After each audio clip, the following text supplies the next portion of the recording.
and welcome. Another episode here today, 5 mistakes you're making in the kitchen that could be costing you. I'm pretty excited about this topic because it really is a stepping stone from some of the stuff we saw at NRA. So let me welcome my partners here, Jeremy Julian. Welcome, Jay. Good morning, Gary. And Mr. Ryan Williams. Hi, Ryan. Hey, good morning, everyone. We saw that at NRA. We were announcing that we're seeing more technology invade the kitchen. So here it is as our topic. You guys know who we are. Let's jump right in. The heart and soul of your restaurant. This is some of the bullets that Ryan added into our design here today. So take us through this, Ryan. Let's start with the heart and soul of the restaurant and move all the way through. Well, you know, guys, really when you look at a restaurant, everything that your restaurant is happens out of the kitchen. It is the largest source of income if you're a food-based establishment, not a bar. So that's really where you're making your money. But oftentimes we see that it's the lowest utilization of technology. The front of house, your staffing, it gets kind of pushed to the wayside for those more kind of glamorous, if you will, technologies that are out there. And really it's a shame because it's the heart and soul. It's where your money's made, and really it's where the loyalty's made as well. It's where people, they say, man, the food was really good. You know what, the service could be terrible and I would still go back for a really good meal. So being able to streamline that, be consistent, et cetera, is going to really grow your consistent loyalty and your consumer base. And it's the reason why you're in business. People don't get into the restaurant business because it's a get-rich-quick kind of industry. You do it because you're passionate about the food that you're producing and you're passionate about serving people. Yeah, it was cool because years ago it shared with me, it's people that want to have other people over to their place for dinner. Yep. So 5 common mistakes. Anything you want to add before I jump into this? No, just that we tried to matriculate together a bunch of different pieces of technology to try and surmise different things that we see customers and potential customers doing or not doing that we thought would be of value to you guys. And so we'd love your feedback both in the comments on Twitter after.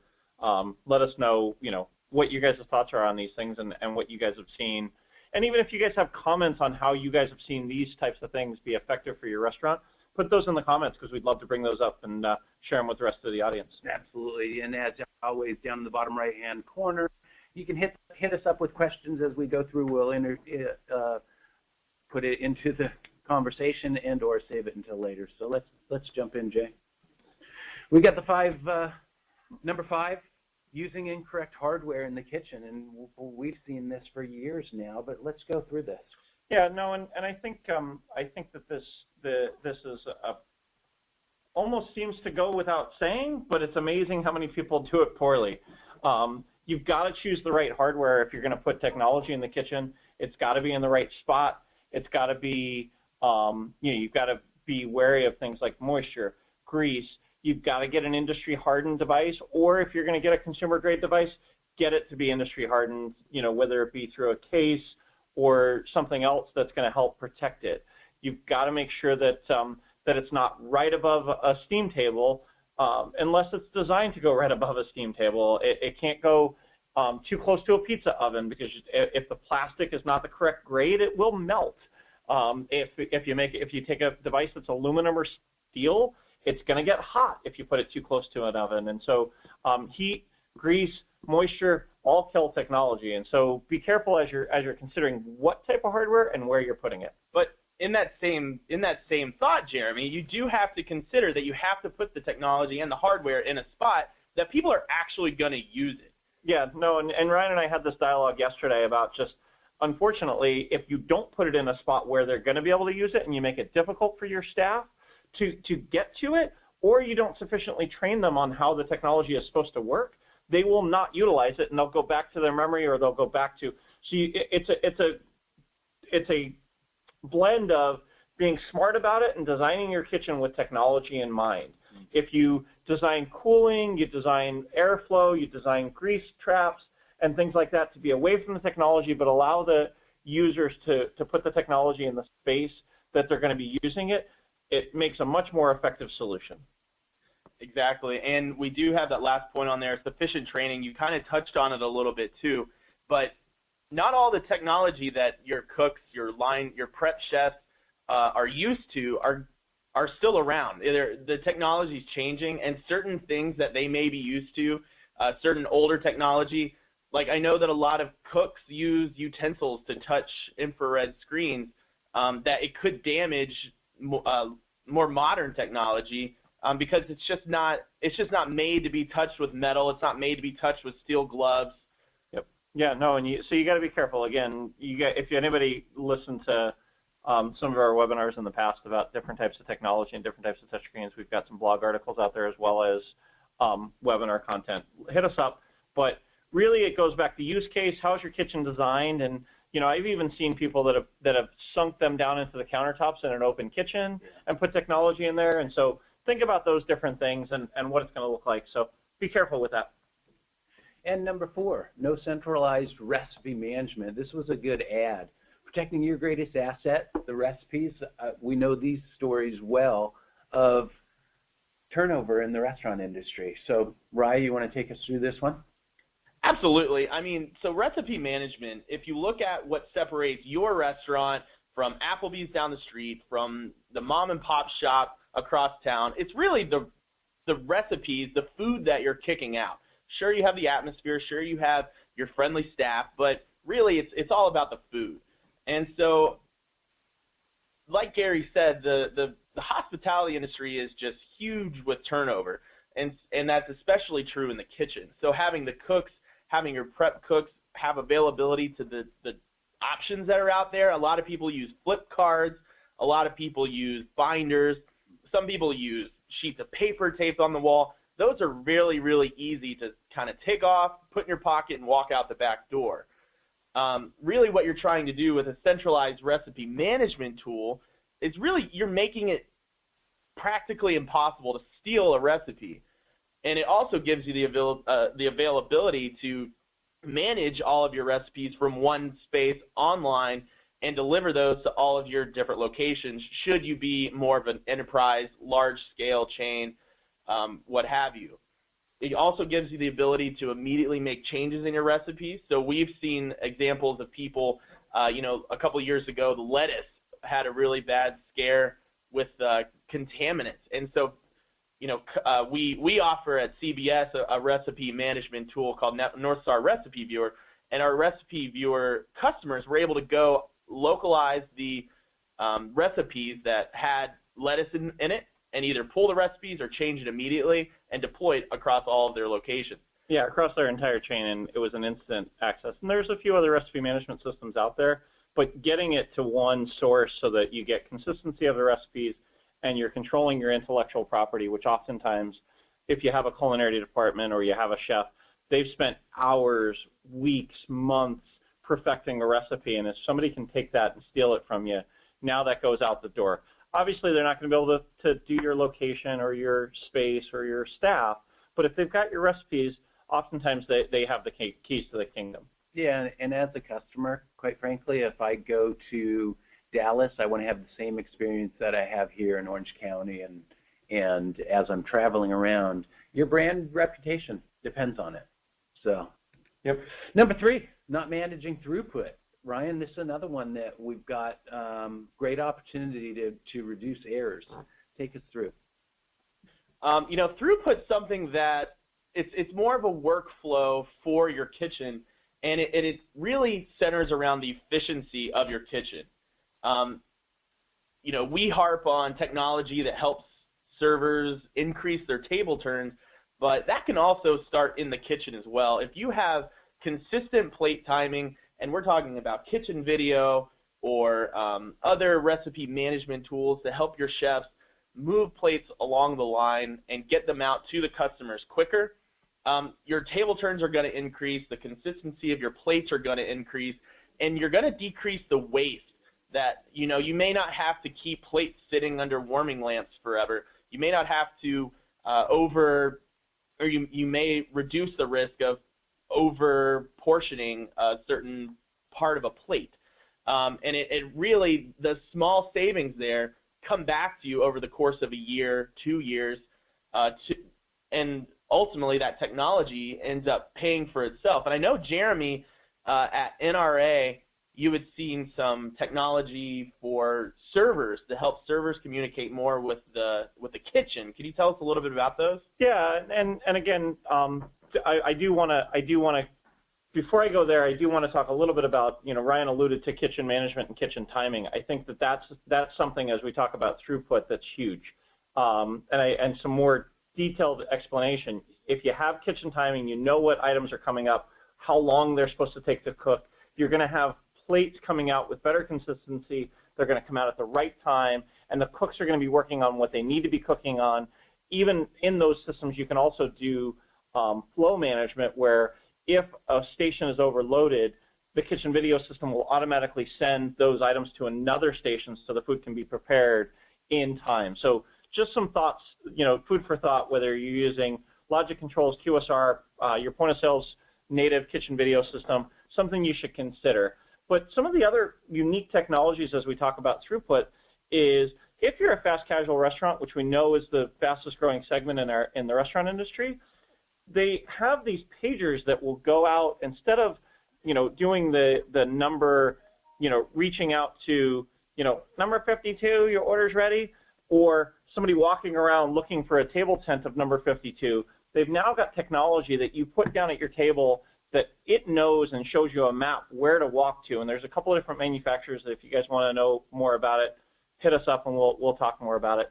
And then lastly, if you're a casual dining environment, and something that we used actually when I was in college, and it made my life infinitely easier and allowed me to spend more time with my guests, was a pager that would sit on my back, and the cook, when he would expo the food, would page me, whether that be through the prep video system or he just knew this was Jeremy's food and he hit my name on the little buzzer sheet. It would vibrate to me, and I wouldn't be walking back to the kitchen. I served food all through college, and used to constantly be walking back, because you would think that you'd had it in there for 10, 15 minutes, and really it had been 4 minutes, but you're busy and you don't realize it. So you're constantly walking back to the kitchen saying, where's the order for table 52? Where's the order for table 52? Where's the order for table 52? But with the advent of pagers, it's a very inexpensive solution to allow the servers to not have to keep running back and forth to the kitchen. Yeah, absolutely. Makes you more efficient. Number 2, not tracking inventory. Boy, food costs keep going through the roof. So, Jer?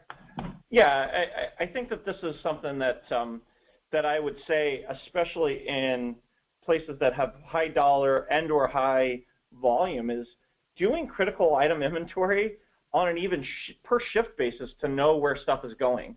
If you know that you pulled 5 T-bone steaks and put them into the chest underneath your grill, and at the end of your shift you've sold 2 of them and there's only 2 left, you know that you're missing one, you can figure out what's going on real time. And so food and labor costs, you guys have heard us say it many times, are the 2 highest costs within the restaurant industry.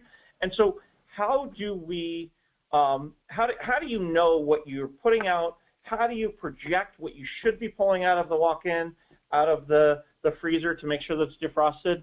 So those are things that without knowing how much you're selling and what you're going through, it's going to help you reduce waste. The other one that we found at NRA, and I think it's a great piece of technology to consider, is the whole idea of electronic day dots. And so for years and years, restaurants have been using the stick-on labels that go on the side of prepped items that say this product is good till Wednesday, the 12th. Now they have an electronic system that you can say, I prepped a batch of guacamole, and it'll print a label, and it'll track that, and it'll coincide with your ordering system and your tracking system. So really cool technologies to consider. Ryan, you and I talked about just kind of some ideas on curbing theft and or portion sizes with inventory management. Do you have any other thoughts on that? No, I don't think so. I think you did a really good job of explaining that. But the electronic day dots were really, really cool in NRA. There are other technology options out there to track your inventory and to have a perpetual inventory tracking, which means you're looking at real-time inventory, which helps keep you at the forefront of your of what's going on in your freezer. If you have any questions about that, please feel free to reach out to us. We'd love to share some of those other options with you.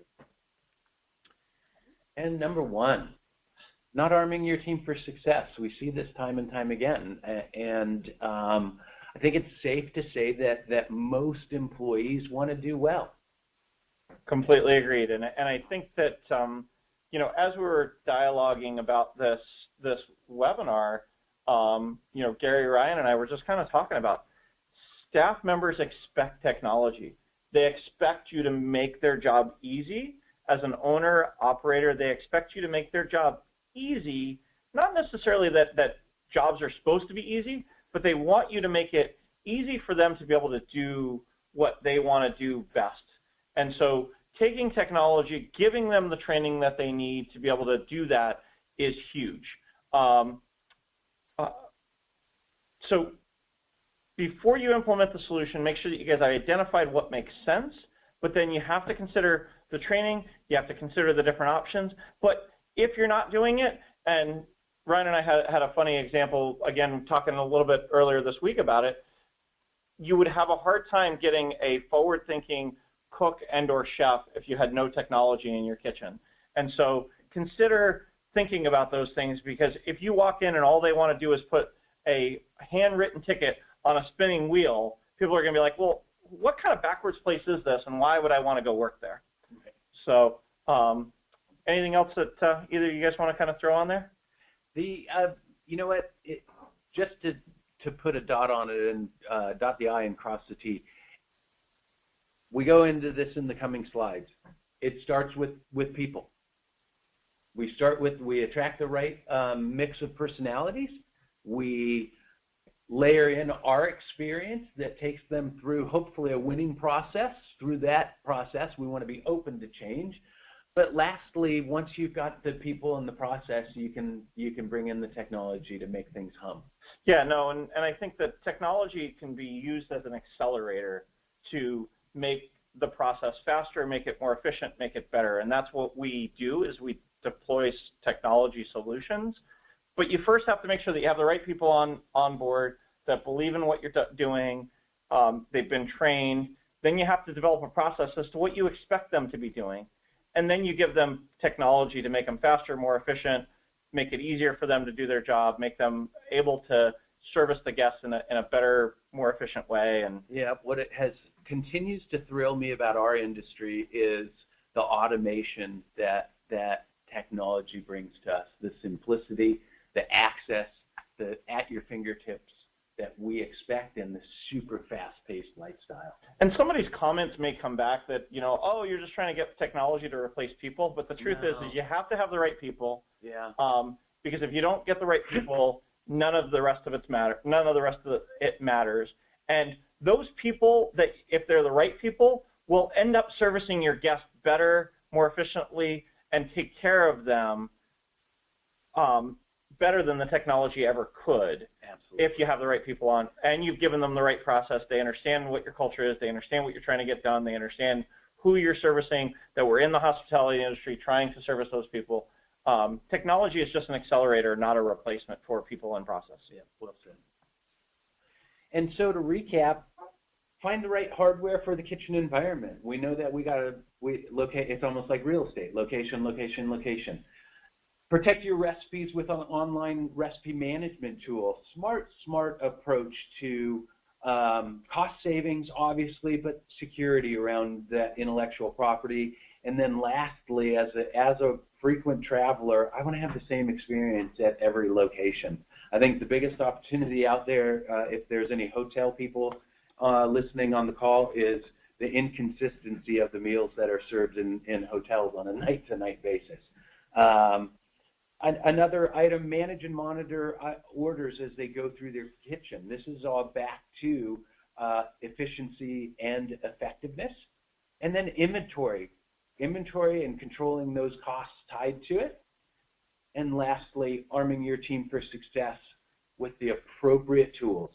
It can be an accelerator. It does not have to be an accelerant. It can be an accelerator in the right hands with the right people and the right processes.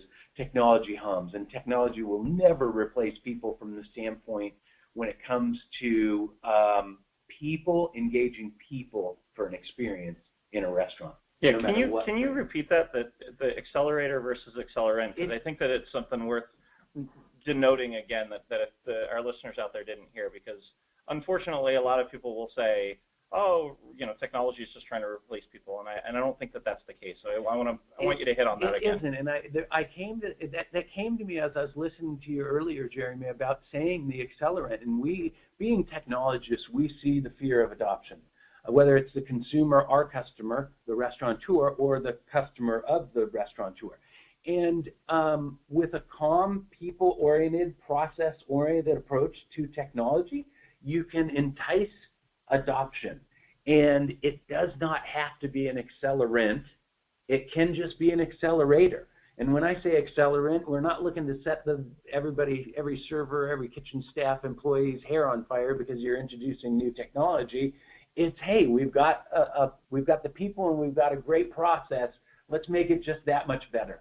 Yep, agreed. And again, I appreciate you digging into that again, because I think it's important for our listeners to hear. No problem. Thank you. And so we get to the Q&A section. Ryan, do you see anything? You see any questions coming out?